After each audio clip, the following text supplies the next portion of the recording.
wearing a pair of track bottoms in this weather, you must be mad. Greetings, Groovers. How are you doing? Welcome to Full Record Jacket with Phil and Ben. I must say, Ben, that's an interesting almost 3D hairstyle you've got there.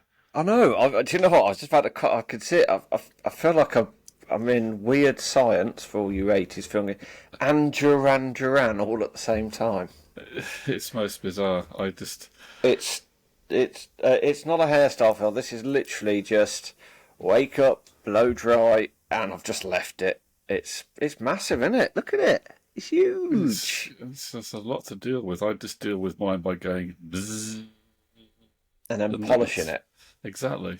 Yeah, yeah, I do. Is it Nick Rhodes, or whatever his name was in Um, Duran Duran? yeah, he's the one with the more flamboyant What? hair. Yeah, That's who I am. Was he the keyboard player? he. There's mainly the keyboards. Yes, that's his thing. Imagine that, like being the keyboard player in a band, because that would have been one of the instruments you'd have got most bullied for at school. And he's gone on to make a really good career out of it. It's not. They've not done too badly, have they? No, no, they're still going, aren't they? Touring Yeah, yeah. this They year. they played. They do. They seem to almost every year be playing festivals in the summer, and then Yeah, in the autumn. When last year they did. They've got this thing now, Duran Duran. They do a Halloween show. have they? They do shows around Halloween, and even did a Halloween themed album. Oh, really? They do things like they do a cover of "Evil Woman" by ELO, and some of their own songs like "Night Boat" are Yeah. done in spooky versions. I know quite a Ooh. lot about Duran Duran, considering I'm not really a proper Duran Duran fan. Yeah, But they played last summer. They played at Circus Maximus in Rome. In fact, yeah. they just did Hyde Park. Yes, I know they've just done Hyde Park. I did hear about this the other day. But And didn't you have a little spate last year of being quite I deeply into I Duran Duran? did last summer, last August, for some reason. I saw a video on YouTube. I saw an interview with, I think it was a John Taylor interview, when they were doing some festival somehow, and I watched this interview with John Taylor from Duran Duran talking about old music and the Beatles and the Stones and whatever. And then I thought I'd have a bit of a listen to Duran Duran, and so went on this little Duran Duran rabbit hole dive, and yeah, I enjoyed it. I mean, I can't claim to know the catalogue extensively, but I, obviously I know all the hits, and I do know a few other rarities. 'Cause they But are still releasing new albums, aren't they? yeah, I mean, they've steadily, every few years they've done new albums. They've never really stopped. No, no. It's just that they're not as big head and as, you know, it's No, just not their time anymore, I suppose, as the they're not cool anymore, but they have obviously still have a following, and obviously in the mainstream there are lots of people will buy tickets to their shows still because they do a very much a what? hit centered What show. were you a Durrani? Is that what that sounds wrong? That's what they call themselves apparently. Yes, I only discovered that. Duranis. Yeah, they call themselves Oh, Duranis. Apparently, the fans. that's weird. It's That's not. just It's not the most creative name for fans, is it? You might think that they would have something a little bit more out yeah. there. It reminds me of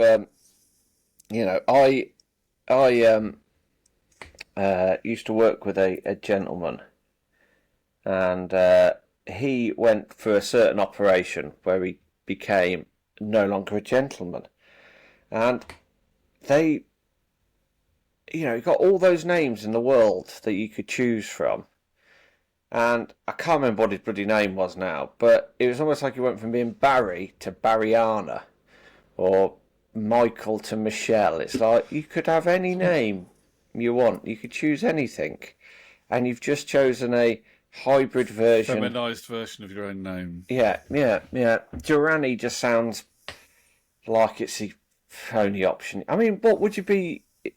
Being an Oasis fan, what would, an Oasis? Is there Oasis? a name? Is there a collective name for Oasis Yeah, fans? geezers. Is that is that really the case? I No, don't hear realise. I, I dudes. I don't remember hearing that. I mean, I've heard another one which I've really heard over here. And I only read it relatively recently, and given the fact that I do own quite a few albums by this artist, and I consider myself a bit of a fan of him, but I'm not like an obsessive. But I do like Bruce Springsteen. But The Steeners. I only discovered that I don't know whether this is mainly an American thing, but they're known as Bruce Tramps, and this comes from the lyric in Born to Run. Tramps like us, baby, we were born to run.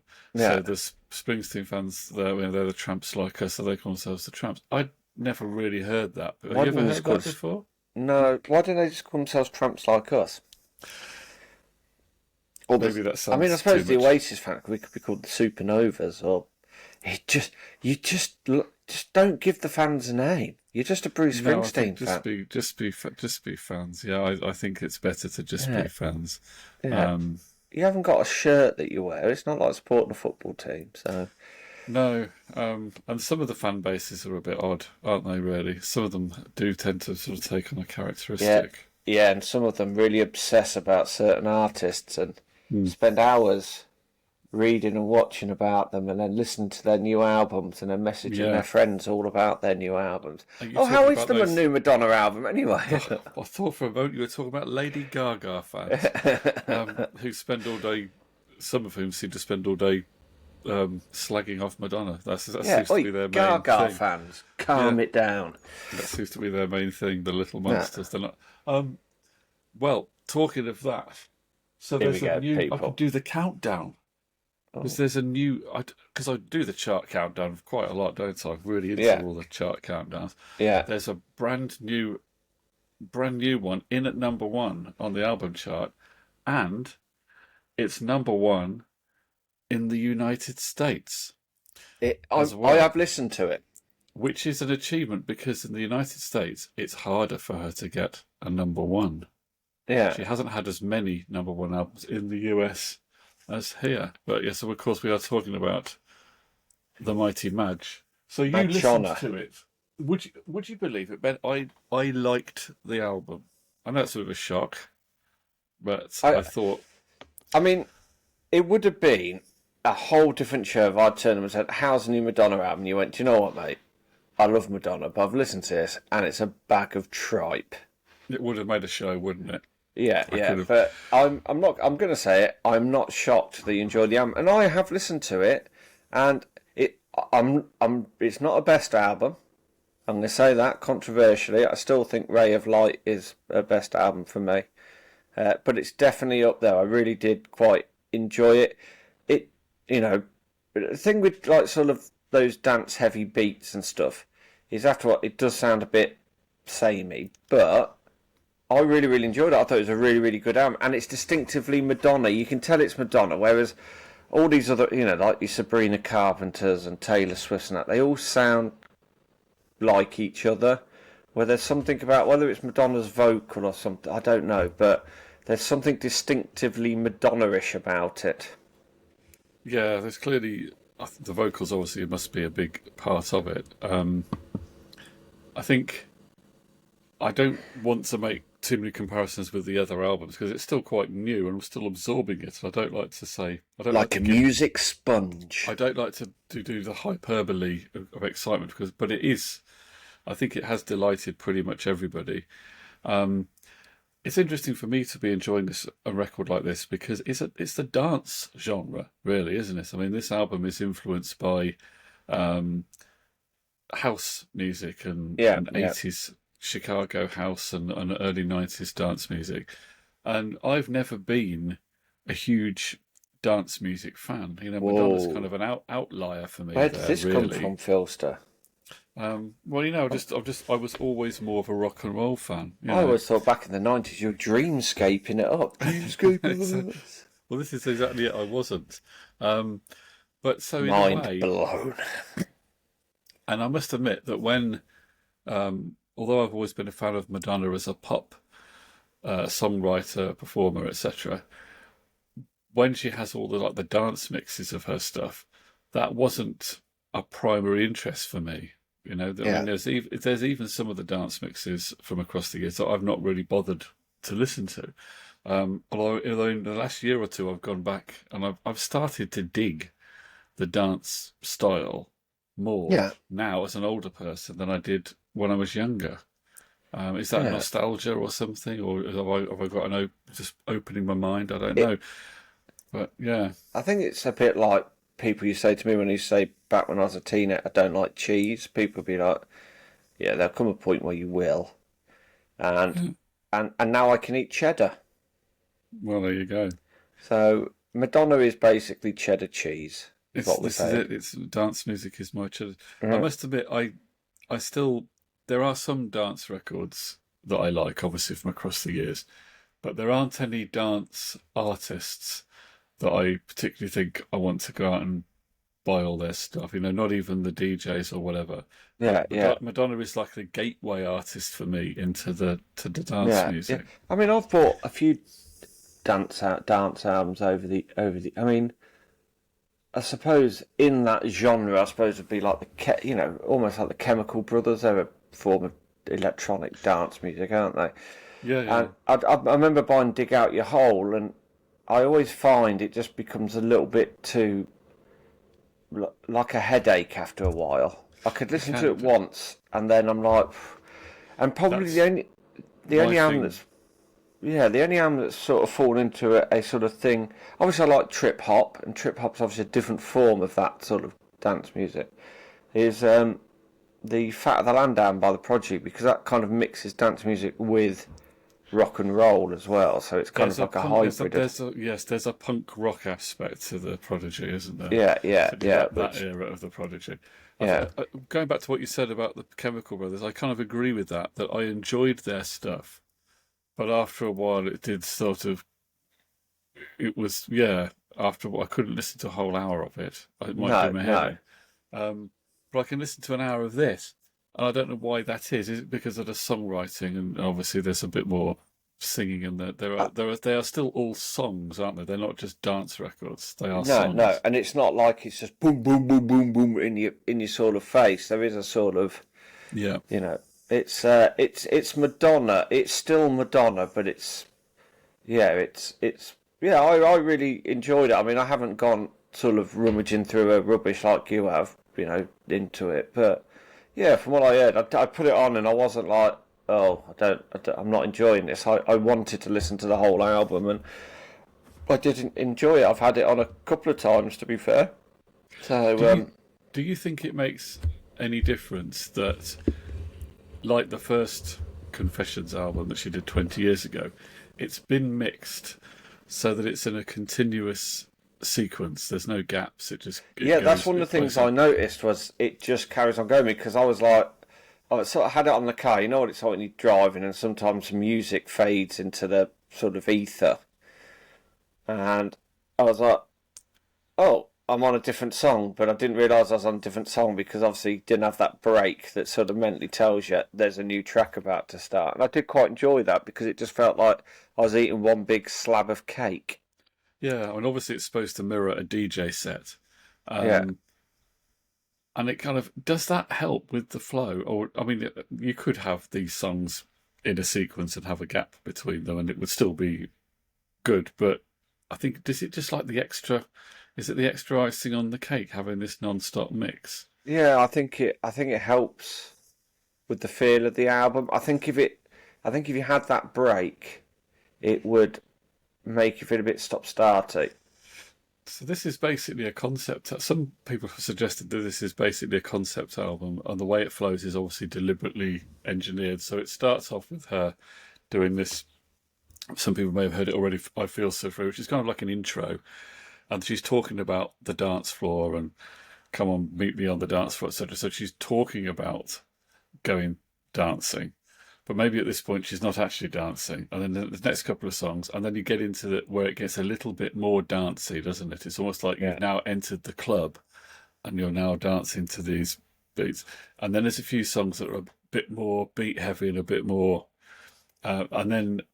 and then of course towards the end of the album it goes into you've got the reflective yeah, songs yeah, where it becomes basically more like an autobiographical Madonna album, certainly in terms of the the lyrical content. It's more in the realms of things like a Prayer and Ray of Light, where it's a bit, Well, deeper I and think I said to you, wasn't etc. it? There's that track that's quite obviously an updated version of Vogue. It's got that very Yeah, sort of yeah, that's clearly a nod to that. It's almost like they mixed Vogue with Hung Up and something else and made it yeah, quite fun. It's quite funky as well, though, isn't it? yeah, In the yeah. way that Vogue wasn't. Vogue didn't have that kind of funky aspect to it. No, Vogue had that house aspect to it. This has got a funkiness to it as well. Um, and of course, she's name checking all of her old friends from New York, the club days in New York, rather than those Hollywood stars. So it's deliberately designed to mirror that, I think. yeah, And then yeah. of I course think it. there's some quite deep reflective moments at the end. There's a song which is clearly influenced by the death of her brother Christopher. There's also a song that's a duet with the daughter, Lourdes, Lola, whatever you want to call her. Yeah. Um, How and old is then there's she now? I was thinking about her the other day. She must be um, almost 30. well, she was born in around 90. Is it Two. 96, 97? I think Let's have 96, a look. 97. So I'm she going to must be find around. I out. think she's around 30 now. Pretty sure she's about 30. Because what's her son covered? Rocco, isn't it? Over there.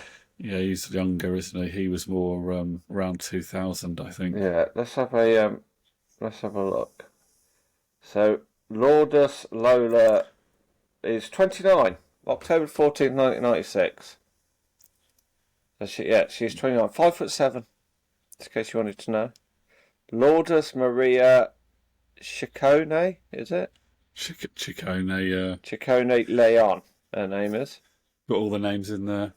Yeah, she's got a lot of names. I mean, thankfully she's not a footballer because that costs you a fortune on the back of your She's got an shirt. interesting voice. She's got quite an interesting voice. She's doesn't sound like her mum's voice. It's different.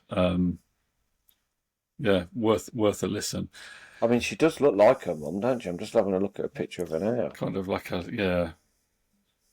But obviously she had like a Latin dad, didn't she? So Yeah, yeah, he's got that. She's got like some of that look as well.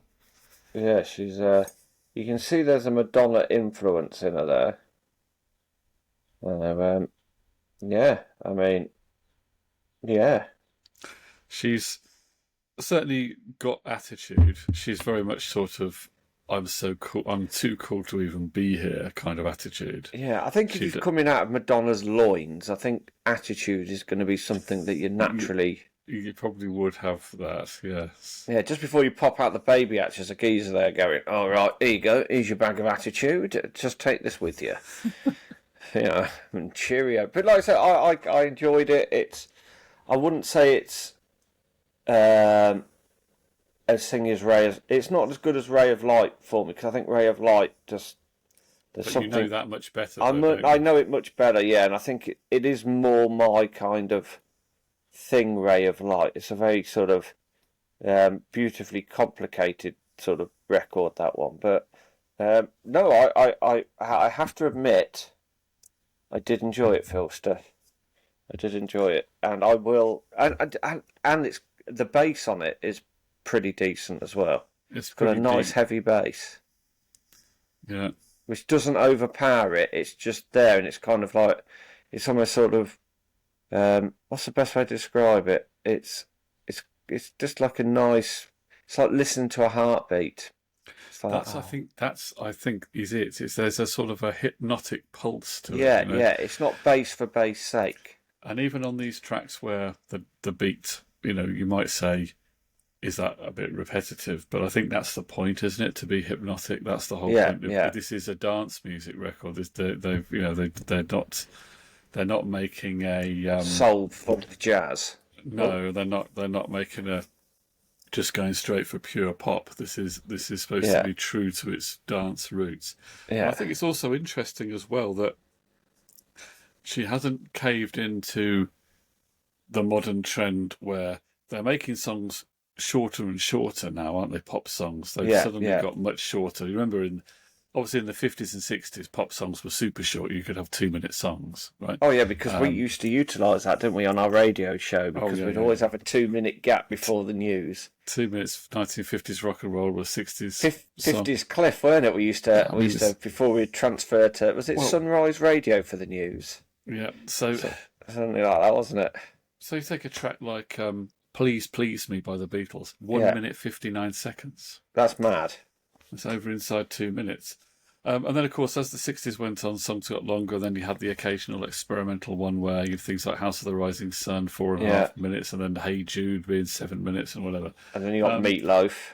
But then in the 70s, it became quite common to have a 4 minute running time on Yeah, a single. And it also became quite common to have 5 minute album tracks. You know, you listen to artists like Elton John, 5 minutes on an album track was almost standard for Elton John in the yeah, 70s. So, um, and then in the 80s that continued, I'd say. And then in the 90s that kind of carried on, didn't it? Most 90s hit songs are well, kind of All Round the 44 World minutes. by Oasis, 9 minutes. Yeah. And then Well, I you've mean, got it. Is it if you typically, tolerate this, then your children will be next? I think that's is that quite long? quite a long track if I remember rightly. But a typical length would still have been around 3.5 to 4 Yeah, three and minutes, a half wouldn't it? minutes. Yeah, 4 minutes. Um, and then suddenly in the social media era, we've gone to having shorter songs, and it seems to be all about streaming, um, being able to have more songs on a playlist in an hour, yeah. and also songs having shorter intros because kids are swiping on TikTok, and if the song The doesn't tick grab, and the tock. yeah, it doesn't grab the attention right away, it's got to Yeah, grab the attention right away. So the idea of a song that would previously have had a long intro, that was that's gone away now from pop music. yeah, Any kind of intro is being cut off by most mainstream producers.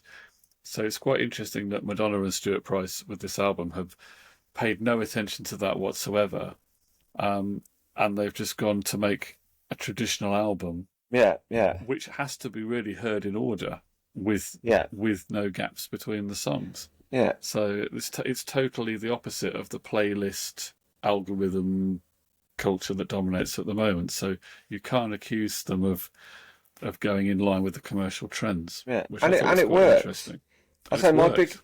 yeah, and my big like I said, my biggest fear with this album is it's going to sound generic and just a Sabrina Carpenter, Taylor Swift Yes, and some dance. people Tri- might have. Yeah, sorry, I'm interrupting you. Some people might have feared that because there is a collaboration with Sabrina Carpenter, and you yeah, might have yeah, thought, oh, has she just gone down the route of making a, you know, Sabrina Carpenter style album with Madonna vocals on top of it? yeah, yeah. But that's not what they've done. No, no, and I will give it. I don't know what I mean. I'm just inventing a rating schedule here. I'm going to give it 7.75 Phil and Ben's out of 10. Okay, so that's a pretty good rating because on the whole, it's been getting around 4 stars out of 5. Yeah, so Um, that's what 80%. in fact, most critics have been giving it 4 out of 5 stars. Yeah, So I quite like that because it means it's good and it's getting good reviews. Probably the most consistently good reviews of any album that she's ever done. But it's not being overhyped with everybody giving it 5 stars, which would probably cause a backlash against it, I think. yeah. So Hello, B here now. yeah, it's always a bit of a danger zone. Yeah, So I did notice there was one review. It was in. Now, was it in? I can't remember It's a well-known website. I can't remember. I won't say the name because I may get it wrong. But the reviewer gave it 67%. Now, that's not necessarily slating it, but it's definitely not joining in with the other no, no. enthusiasm. Turns out that the critic who wrote that review is a massive Lady Gaga fan and has written a book about Lady Gaga. Ah, well, what does she? Look, obviously, Yeah, that's a total coincidence. yeah, yeah. But, And the thing is, the thing with reviews and that, I suppose, it all depends on that individual reviewer's tastes, and because even if you're open-minded, you're still going to have your own tastes, and your own sort of preferences. So yeah, no, like I said, 7.75 for me. I'm giving it a solid rating. Well, if you hear it more, who knows? It may change in your estimation, may even go Well, higher. Who yeah, knows? yeah, it may overtake Ray of Light at some point, but Who knows? it's gonna.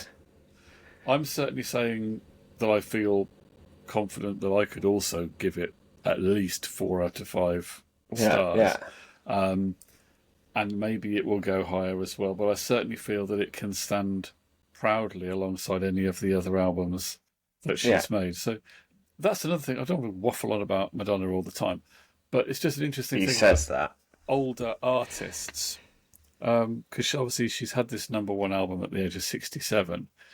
This is comparatively rare in pop music, because even most of the really big female stars, their last #1 album, you know, talk about people like Diana Ross or Tina Turner, these Cyndi people, Lauper. yeah, they tended to be in their 30s or 40s Yeah, when they last had a really big successful album. So to have a #1 album for a woman at 67 is quite rare. I was looking up some of the other examples of this.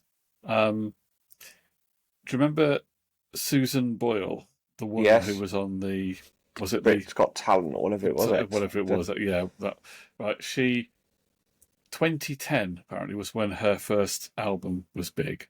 Yeah, And it was big around the world, wasn't it? Right, she had so it was a #1 album, of course, all the hype behind it. Do you know how old she was when that album was #1? wasn't she? She looked old. Wasn't she only like in her 40s? She was 49. Yeah, yeah. So, Yeah. She looks but completely different now, the old Boyle stuff. so you can sort of, so Madonna's definitely older than that. The other one is Vera Lynn, but this is Oh, not really, because there was a time a few years ago, I can't remember how long ago it was now, it was within the last 20 years. There was a Vera Lynn compilation that went to #1 on the charts. I don't know what was that to do with the D-Day anniversary or something yeah, I like think that. it was, yeah. Right. So the Vera Lynn compilation got to #1, and Vera Lynn was still alive at this point.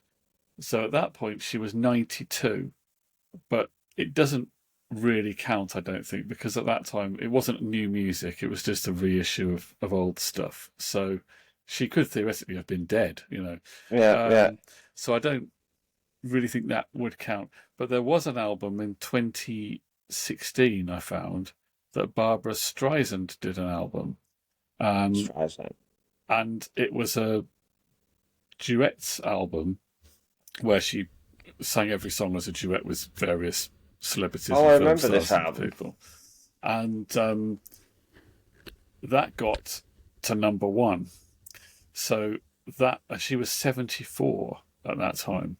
So that stands apparently as the oldest new album. The oldest female artist to have #1 with a new album. I mean, some people have tried to make a caveat on this and say, well, it was all collaborations on every song, so it was relying on the collaborations as well as being Barbra Streisand. But then I suppose you could say, well, Madonna's also got some collaborations on her album, so I'm not sure I can bash Babs with that stick. And then the other aspect is, of course, that the Barbra Streisand album was a covers album. It was all standards and well known songs from films and musicals or whatever. So some people have tried to say, well, Madonna's album was a brand new album of new songs. But then I suppose if Madonna had done a covers album and got to #1, Madonna fans would be saying, hooray, she's the oldest woman to have had a #1 album. So I don't think that we can really use that argument back against Barbra Streisand. So it seems that Babs is still top of having an album at #1. Well, I've just had a look at Susan Boyle, dude. She was 48 when she was 48, right? So she was a year older than my good self. She's now 65, and she looks a lot different to when she was. She now looks younger than she did when she was 48. Yeah, because She look. I mean, there she looks. I mean, that's the wrong way round, basically, isn't it? Yeah. She's. I think she used to sing in a friend of mine he used to run a pub up in Blackburn way, and I'm sure he said that she used to sing in that pub. Really? Nobody ever took her seriously because she obviously looked a bit mad. But never never judge a book by its cover. It's interesting, isn't it? How many great singers have there been who've not had success simply because it didn't look right? Yeah, exactly. So, Madonna people go buy it. That's another thing I wanted to talk about was physical formats. Yeah. Because this Madonna album's come out in a number of physical formats. I'll only show you one because I've just got one to hand. CD, vinyl. So there's a rock. standard CD. Now obviously this is just what they call this a soft pack or digipack or something like that. Right. So you get this disc. Now there's also a 12-track version of this album. I don't really fully understand why they do this. They do it. There's another version of the album that's got just 12 tracks on. It's for money. So you don't get some of those reflective songs at the end, but you can buy that as an LP. Now I suppose the 12-track version probably is a single LP, and the full 16-track version is a double LP. Yeah. With the 12-track CD, it comes in a clear case, Just like a sticker on it, like an old-fashioned jewel case with a sticker on it. And apparently, this minimalism is apparently now cool. And of course, there are multiple vinyl versions and different colours and whatever. It's all about the money. And there's also what they call a deluxe CD, which I thought was a little bit of a disappointment. When I first saw it, it looks like it's sort of, I think, like 10 inches tall. With that cover on it, I've just shown you. It's got a bottle of Madonna's spit in it. Well, it's got more and more photos in it. It's got all the photos from the photo shoots in it. But when I've seen it on videos that people have done, I was a bit disappointed because I thought it was going to be like a hardback book. Yeah. Because it costs 30 quid or something. And it turns out to be really very much like, when you go to a concert and you get the brochure program. It's kind of more like that. And then at the back of it, so it's sort of, more like halfway between a magazine and a book, and just with thicker paper. And at the back, you've got a little pocket, and then inside that is a cardboard sleeve with Madonna on it. And there's the CD in this cardboard sleeve. I would have much preferred if they'd done a hardback book. If they'd done it as a hardback book thing that goes on the shelf, and maybe given a bonus CD with something on it, maybe some of these other mixes that have come out already on streaming, that would have been more of a collecting item. But I would want them to release it in like the form of the Bayeux tapestry. That would be interesting, wouldn't it? Yeah. Where all the pictures of Madonna are woven into a piece of cloth about 18 miles long. That would be a really good idea. That's actually a really good idea for a collector's. Any marketing teams out there? They'll buy it. Because that's, yeah. That's what I'm here for, Phil. I'm not just here for crazy times and stuff. I'm here to break the boundaries of... But they could do that, couldn't they? Because she's obviously gone for her, she's gone for her kind of bring the bit of the sort of Catholicism imagery into it. The Bayeux tapestry. She could have done, or something that looks like it's out of an old church, Yeah. See? Some piece of thing that looks like a brass ring. Any A&R men out there, give me a shout. I'm here. That would be quite good. Because you can actually get, the original Confessions album. Yeah. There is a tin. Some people bought it. It's just a round tin. I think it's a round tin. Is it a ball? Maybe it's a ball. Maybe the round tin was another Madonna album. But there was a version of it that was like a disco ball, and inside it, I think, is the CD and I don't know, probably a T-shirt or God knows what is in it. But people have bought that, but never opened it, and they just have it, sealed. It was like a limited edition thing that was. I can't say too much. I'm looking at my quadruple album, Revolver over there from the other year, still in its cellophane, and a lot of albums down there, still in their cellophane. Do you remember when Madonna did Hard Candy? Do you remember that Yeah, album? yeah, I yeah. think there was a version of that where it was in a tin and the CD was in the tin, and inside was a load of like boiled sweets. Oh, yeah. So, but if you'd had that and never opened it, what would happen to the boiled sweets? They, well, but if it's vacuum sealed, I suppose they wouldn't go off, would they? Well, I mean, I suppose they would over time. I tell you what, a good discuss. I mean, that if you think about it, what albums would you not want to open, and they've got the album title inside them? I mean, Morning Glory. You wouldn't want to open that gatefold, and inside is, gentleman's, you know. Or Bat Out of Hell, you open that and it's just like a fiery bat comes. Or Revolver. I mean, imagine that. You open that up, you got a fully loaded gun there. Or Abbey Road. Imagine that, opening the Abbey Road album and all of a sudden you've got a full street in your living room. A piece of asphalt. Yeah, yeah, yeah.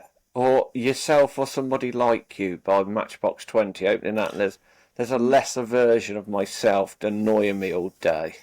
The strangest one I saw, and there's an American guy on YouTube who actually bought this, and it was George Harrison's "All Things Must Pass." Is that the big box thing? It's a box. No, it's a wooden box. Mm. It comes in a wooden box. Now, I think there's been a John Lennon one that may have surpassed this, but wasn't it a couple of £1,000 or something? It comes in a massive crate. You get a garden gnome, don't you? You got a set of the miniature garden gnomes that were based on the garden gnomes on the front cover. That was the main weird thing about it. Obviously, you basically got all the vinyl and you got some other stuff in there, and you got a book, and then you got these gnomes. Yeah. But then you think, I can't help thinking after a while, what is the point of all this? Yeah. Because that's not what you're buying the album for. Obviously, it must be to make profit, isn't it? I mean, it's all about the money, Phil. But like I said, thankfully you don't get what the album title is in the album, because that would be, some albums you just wouldn't want it, would you? Imagine if it was. I mean, some albums could actually be fatal. Imagine if you bought REM's Monster. Yeah, you got. Yeah. Maybe album people, whoever comes up with album titles, needs to really. Imagine if you opened a Death in Vegas album while you were actually in Vegas. Oh yeah, that's not good. Or standing on the shoulders of giants, and then all of a sudden you're like, oh no, this has gone. How did we get onto this? I don't know. Let's end it here. Let's end it here. Viewer, if you have any more suggestions like that, keep them to yourself. Don't put them in the comments. We'll be back. Just give us a like instead. We'll be back very soon with another one. Thank you for watching this waffle. Bye for now.